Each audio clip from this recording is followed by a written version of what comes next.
Hello my friends, welcome back to my channel where I'm showing my TTC journey after being diagnosed with PCOS, and today is a pretty big day.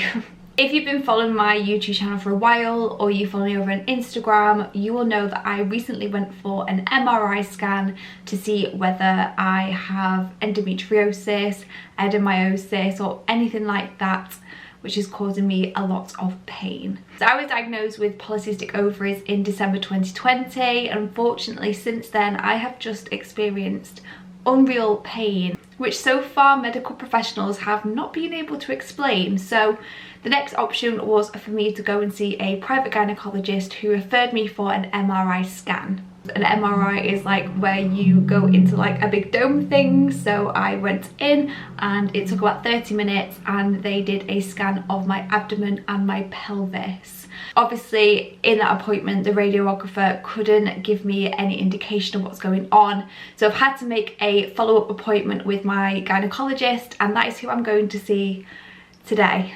And yeah, I am so nervous. Like, it's one of those situations where obviously I want answers because I'm in pain and I need answers and I need it sorting, but at the same time there's so many things that it could be that I am terrified to hear what it is. So I thought I'd pick up my camera. I've documented my journey so far, so this is one of those videos where I don't know if I'm going to post it. It's so difficult when it's you and your health and you're putting yourself out there. But yeah, I don't know. I picked up my camera. Here's my update. I'm gonna go to my appointment and then I will probably pick up my camera again at some point soon to update you on the results and talk a little bit about what is next for me in terms of A, dealing with the problem, and B, trying to conceive. So that is my check-in for today, and yeah, wish me the best of luck. Hello, me again. It has been a few days since my appointment and just had to take a few days to process the information before I was able to sort of sit down and yeah, talk about it. So I went to my appointment. I met with the same doctor and he was lovely. He assured me from the get-go that it wasn't terrible news, so I was just able to sort of breathe and yeah, be ready to take in the information. So what he did was he got up my MRI scan on the screen and there was all comments down the side, and he just talked me through everything that the radiographer had written that they could see on the scan.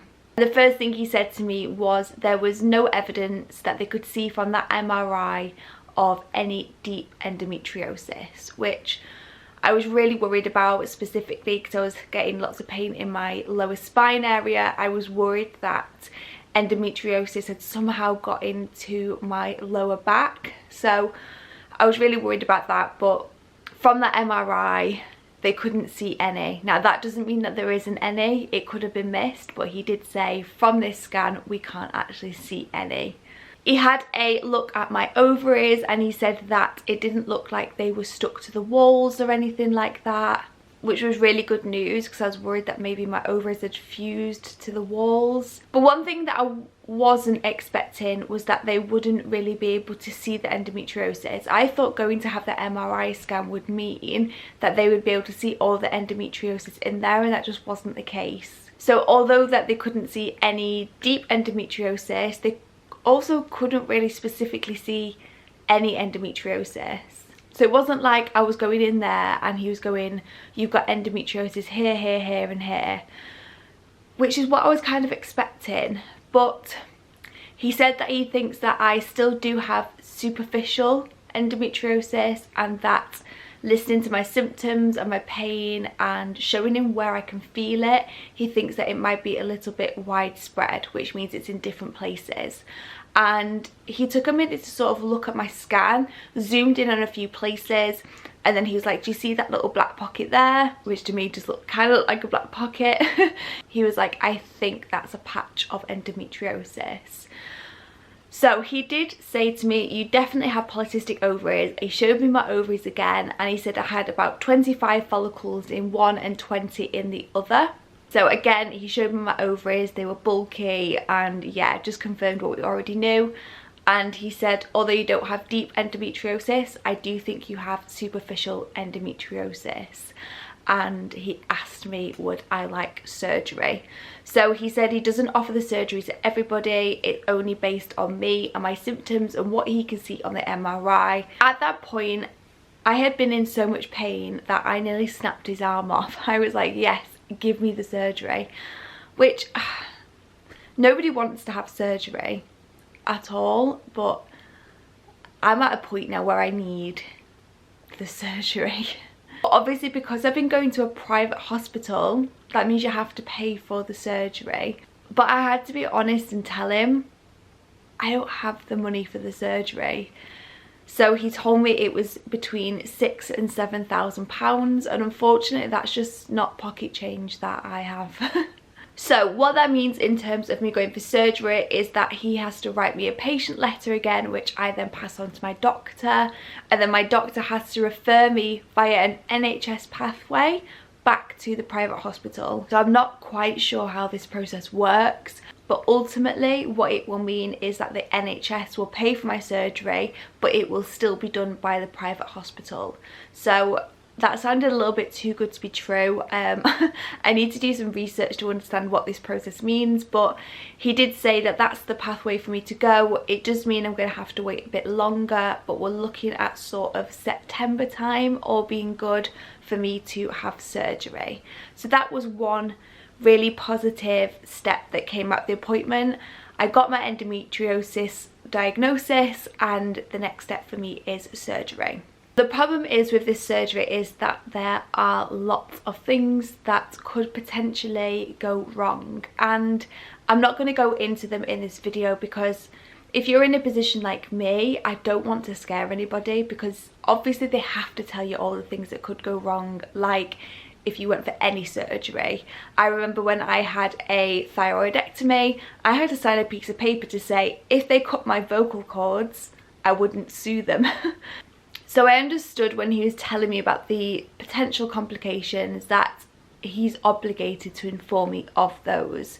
But some of them were, you know, some of them were a little bit scary, and I did have to go home and sit and think about it. But I know that I can't live like this for the rest of my life, and that surgery is just going to have to be something that I go for, and those are just risks that I am going to have to take. But one interesting thing that he did say to me was that he thinks that I am not currently able to get pregnant because of my polycystic ovaries, not necessarily the endometriosis. And he said lots and lots of women get pregnant successfully with endometriosis.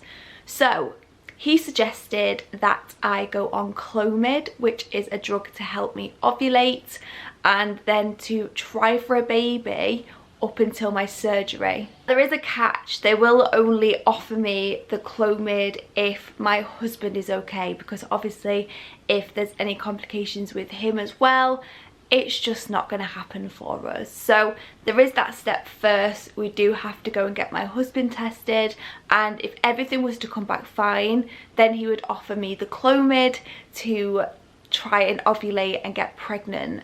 Which in that meeting on that day sounded amazing, because he was telling me of women with endometriosis. Sometimes they get pregnant, have a baby, and then the endometriosis sorts itself out.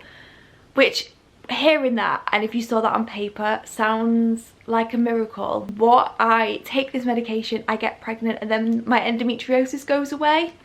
That sounds too good to be true. And I was willing to grab that with both hands. I got my husband booked in for his analysis. I was all ready to take the Clomid and start trying for a baby. But then I had to stop listening with my head and listen with my heart, and I just don't think that's an opportunity that I can take at the moment. Unfortunately, I am in way too much pain to be trying to get pregnant. I honestly couldn't think of anything worse.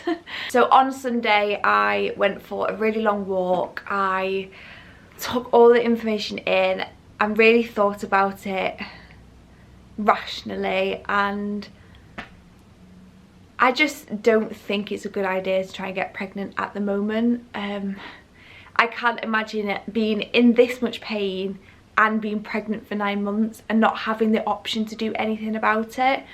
So that is that. I have decided that I am not going to try and get pregnant before my surgery. I just don't think that that's a good idea at all. I'm just going to try and concentrate on, again, trying to balance my hormones as I have been doing, trying to get my period back naturally.